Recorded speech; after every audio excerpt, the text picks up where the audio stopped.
Now that we're done with that whole situation in the underworld, we can finally look for the Stellaron.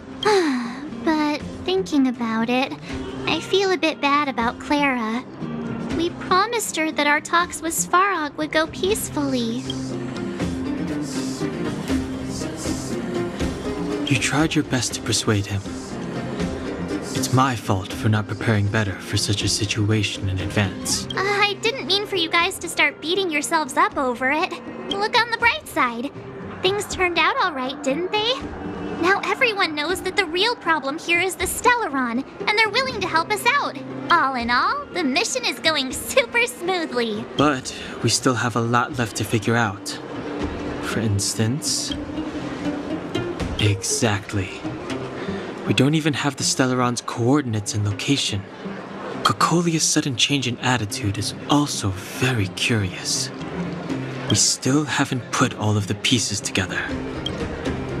Dreams? Oh, I remember you mentioned something about strange dreams before.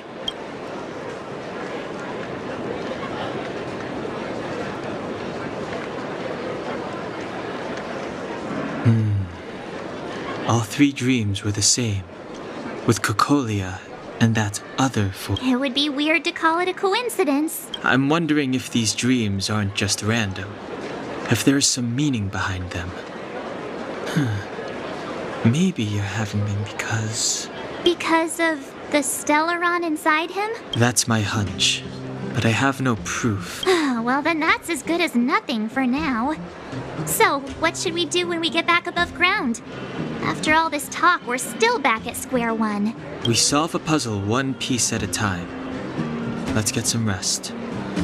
We'll talk to Wildfire tomorrow and get to the bottom of this. Also, there's still one more key character we haven't talked to yet. Her connection to Cocolia may be the key to cracking this mystery.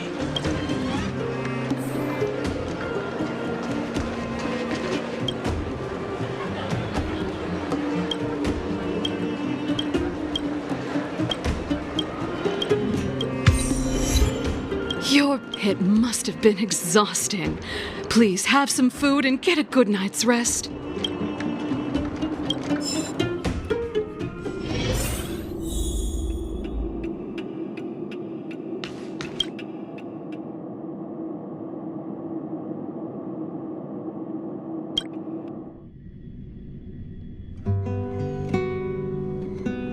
Over there. See that? That used to be the worst street in Rivet Town, and it's also where I grew up. My friends and I used to wander those streets, thinking about where to find our next meal. That is, until Chief Oleg got me out and took me to the orphanage. There, I learned to read and write from Natasha. At the age of 10, I started to patrol the mines with Oleg, occasionally getting into fights with the local thugs. That sounds nice. Nice? You being sarcastic with me? Oh, no, sorry. Life in the underworld is difficult. I shouldn't be speaking about it so lightly. You're always so serious. It really gets on people's nerves sometimes, you know? Right. What I meant was... I kind of envy you, Zila. For as long as I can remember, my days have been an endless cycle of studying, etiquette lessons, and training. Every day, all I hear is, "Remember who you are, Bronya. This is against the Architect's admonishments, Bronya. Ladies shouldn't use such foul language, Bronya." Some may envy this kind of life, but I have felt trapped. When every choice and every goal has already been made for you. Probably can't imagine how that feels. No, I can't. But more importantly, what kind of foul language were you using? In the name of the Architects, I shall stick this spear into your nostril. That's it? Oh, that's nothing. Looks like I'll have to teach you some underworld slang before you go back. No, that won't be necessary. It'll be better than poking people's nostrils, at least. I never thought that I'd be here having a heart-to-heart with the future guardian. As a kid, I didn't meet many people who lived in the overworld. I only heard stories from the grown-ups and figured you were all just a bunch of cold snobs. I've heard from some Silvermane veterans that before the orders were made to seal off the underworld from the overworld, there was no difference between the two places. Everybody ate the same food, chatted about the same topics, celebrated the same festivals. Even though times are different now, things like the joys and sorrows of life, the ties between people, these precious things must certainly still connect us all.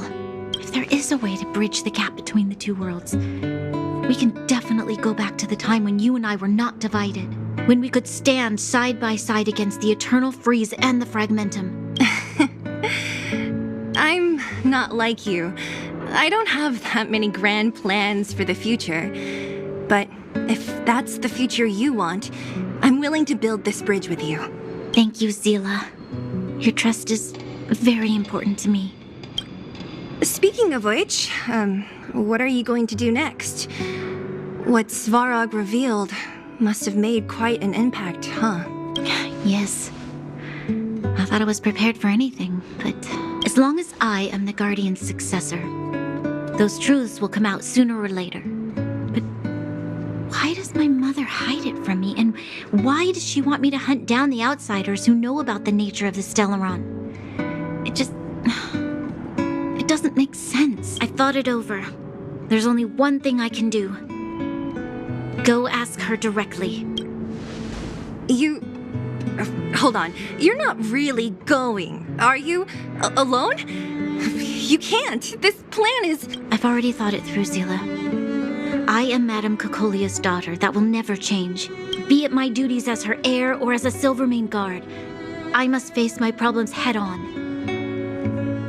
Even if... Bronya. This is for you, Zila. Please help me pass it on to the outsiders. If I am unable to see you again, they'll know what to do.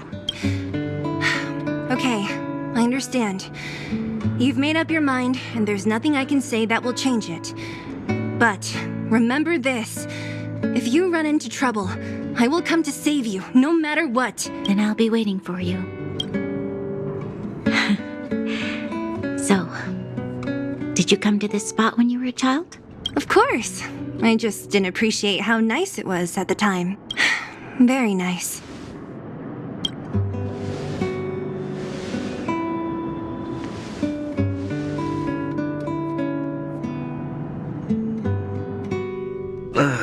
That was a good sleep.